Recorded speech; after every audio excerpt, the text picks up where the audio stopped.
Ciencia. Según Fidias Arias, la ciencia es un conjunto de conocimientos verificables, sistemáticamente organizados y metodológicamente obtenidos, relativos a un determinado objeto de estudio o rama del saber.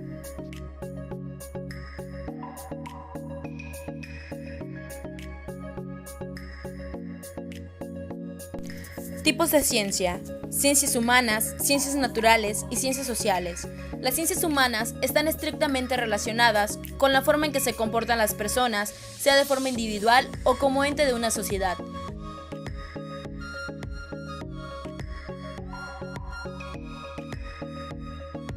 Las ciencias naturales, también conocidas como ciencias empíricas, se basan en el estudio de la física, la biología y de la química.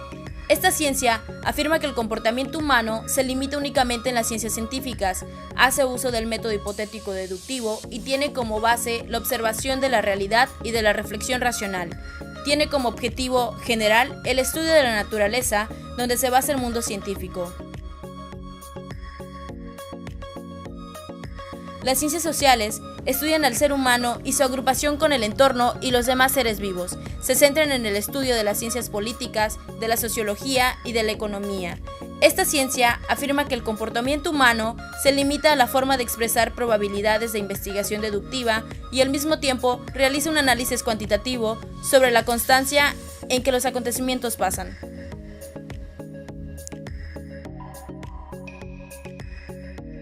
Lingüística. La lingüística es una disciplina que se encarga del estudio científico y profundo de las lenguas naturales y todo lo relacionado con ellas. Entiéndase por ello idioma, léxico, forma de hablar, pronunciación, ubicación de las lenguas en un mapa étnico-cultural, la determinación y búsqueda de las lenguas perdidas, entre otros aspectos que se enfocan en el habla del ser humano. La lingüística propone y recrea leyes y normas para el habla a fin de concentrar el uso de la lengua en algo correcto, estudia su funcionamiento general y cómo se comporta en el medio ambiente.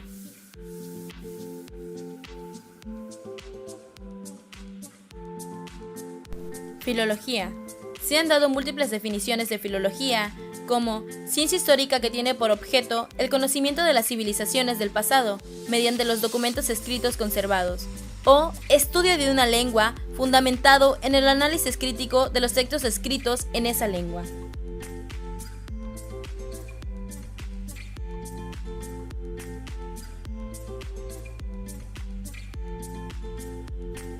Origen del lenguaje. Algunas teorías sobre el origen del lenguaje nos dicen que la aparición de este se debe a causas naturales. Sin embargo, otras teorías que también intentan explicar cómo apareció el lenguaje engloban tres teorías: teoría gestual, teoría cognitiva o cerebral y teoría social.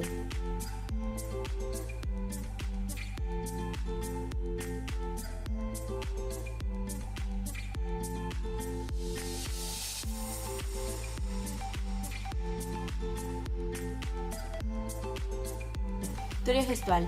Este modelo fue descrito originalmente por Hewitt, quien propuso que la necesidad de emplear las manos en dos cosas a la vez, al usar herramientas y comunicarse mediante gestos durante la caza, habría servido de presión selectiva para la transferencia del lenguaje gestual al vocal u oral. Actualmente, diversos autores defienden que el primer tipo de lenguaje que usaron nuestros ancestros era un lenguaje de signos, ya que anteriormente, al tener unos órganos que les permitieran el lenguaje oral, su forma de comunicación tuvo que ser gestual. Así que esta teoría no incluye a ninguna de las otras dos.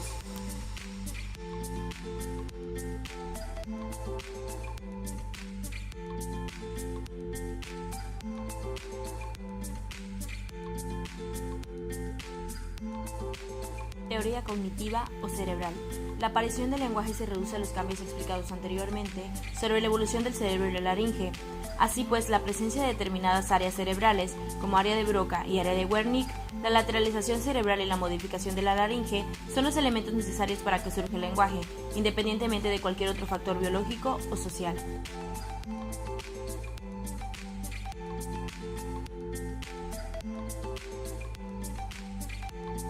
Teoría social.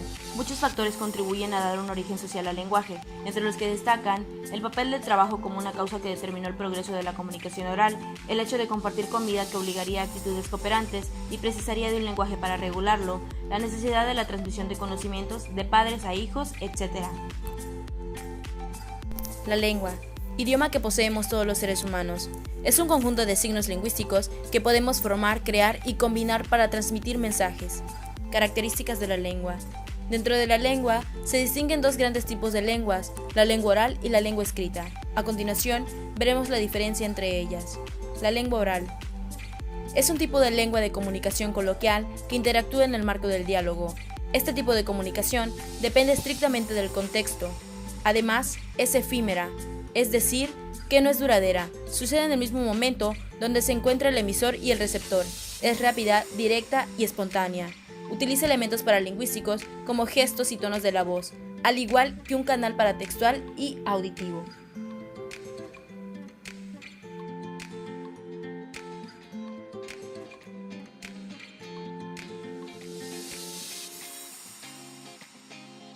El habla es la realización física o concreta del idioma, es decir, el uso de la lengua por el individuo y la codificación del mensaje. Características del habla.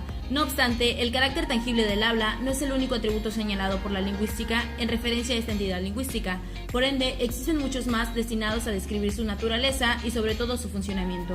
A continuación, las principales características del habla. Es tangible, individual, abarcable, mutable y dinámica.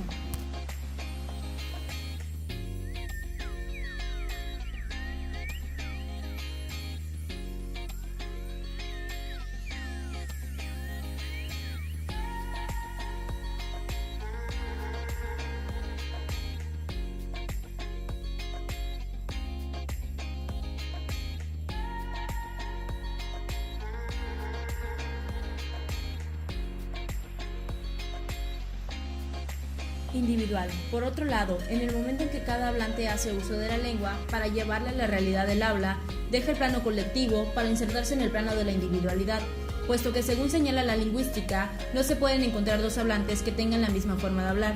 De esta forma, la lengua constituye un bien cultural colectivo, mientras que su realización en el habla se rige por las cualidades que cada hablante otorga en ella, acercándose o distanciándose de la lengua que manejan con los otros, con los que comparten ser parte de una comunidad lingüística.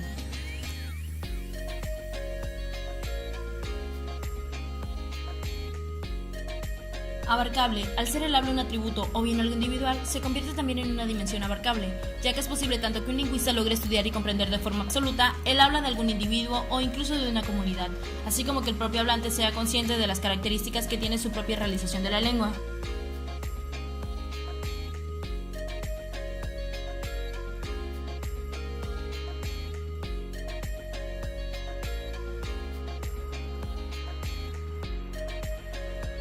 Mutable. Asimismo, esta capacidad que tiene el habla de ser abarcable o comprendida de forma plena por cada uno de los hablantes hace que de manera deliberada o como parte de la influencia social, académica o económica, un hablante vaya realizando cambios en su forma de hablar. Por consiguiente, el habla se erige por una entidad lingüística mutable, ya que ella recibe y asume cambios en su forma.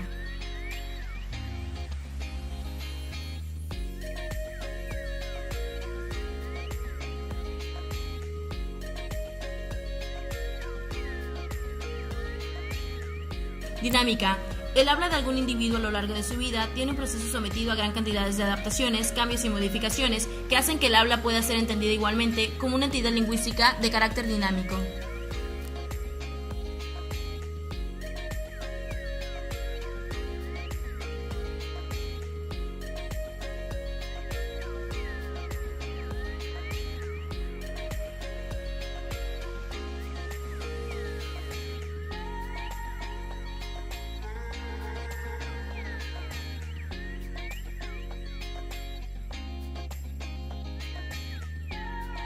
Bases biológicas, sociales y psicológicas implicadas en la facultad del lenguaje. La medicina, a través de investigaciones, nos confirma cada vez con más datos la hipótesis de la existencia de un fundamento biológico para esta capacidad humana. Los datos nos han demostrado que no se trata de un órgano específico del cual dependería en exclusiva esta facultad, sino que al contrario, es necesario el concurso de muchos y muy diferentes aspectos en la constitución anatómica del ser humano para que el lenguaje exista tal cual lo conocemos.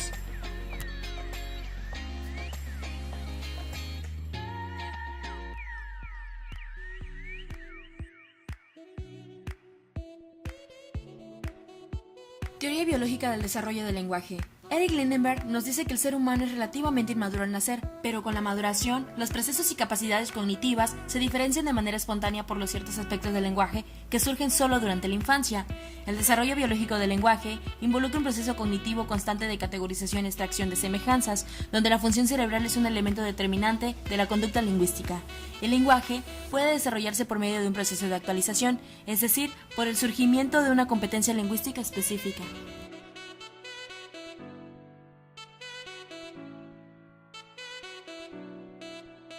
La base anatomofisiológica presenta 5 razones principales por las cuales se puede pensar en una disposición biológica propia del ser humano en su capacidad lingüística.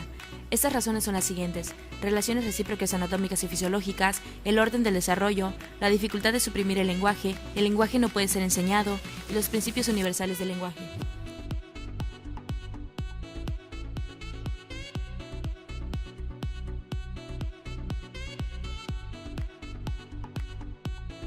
Relaciones recíprocas anatómicas y fisiológicas. Se tiene evidencia creciente de que el comportamiento verbal está relacionado con un gran número de partes de nuestro cuerpo, especialmente las que comprenden el sentido del oído y el habla, con predominio del cerebro como órgano rector y coordinador. El orden del desarrollo. El lenguaje se desarrolla en cada niño de acuerdo con un orden estable en los procesos y estrategias que sigue todo niño para adquirir su lengua materna.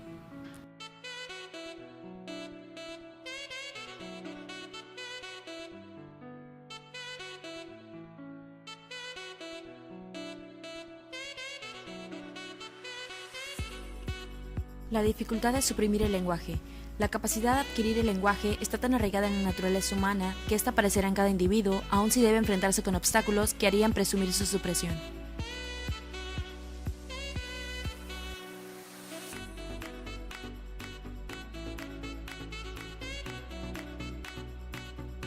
Base social. El lenguaje no es una mera manifestación instintiva en el hombre, pues aún fundamentado en una base anatomofisiológica, el lenguaje es sobre todo una manifestación cultural y social. Al permitir la expresión de la experiencia individual, el lenguaje permite aprovechar las experiencias de los demás para compensar lo que a nosotros se nos escapó.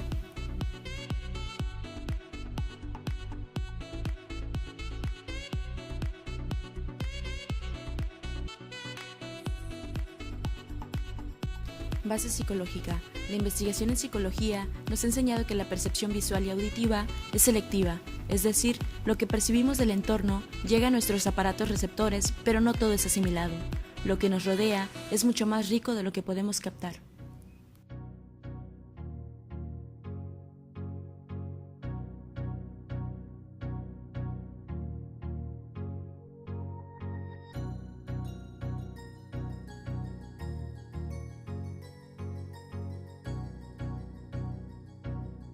Elementos internos y externos del habla. Externos. La lingüística externa nos habla de la relación entre la historia de una lengua, de una raza o una civilización y las costumbres de una nación con persecución en su lengua. También nos habla de la relación entre la lengua y la historia política, hechos históricos con hechos lingüísticos, la conexión de esta con las instituciones como la Iglesia, que están ligadas con el desarrollo literario de una lengua, y por último la conexión geográfica de las lenguas. Refiriéndonos a esta afectación de la lingüística externa, podemos poner como ejemplo la colonización, en donde el pueblo colonizado, en busca de encontrar su propia identidad mezclado con costumbres e ideologías de su colonizador, acepta la coexistencia de sus culturas, de idiomas, de percepciones religiosas, casi de forma natural. Se sabe que son afectaciones externas, sin embargo, terminan moldeando la identidad que adopta una nación. Los préstamos de palabras que adopta una comunidad, cuando son adoptados por un sistema, dejan de ser palabras de préstamo y terminan formando parte de las palabras a las que han sido asociadas.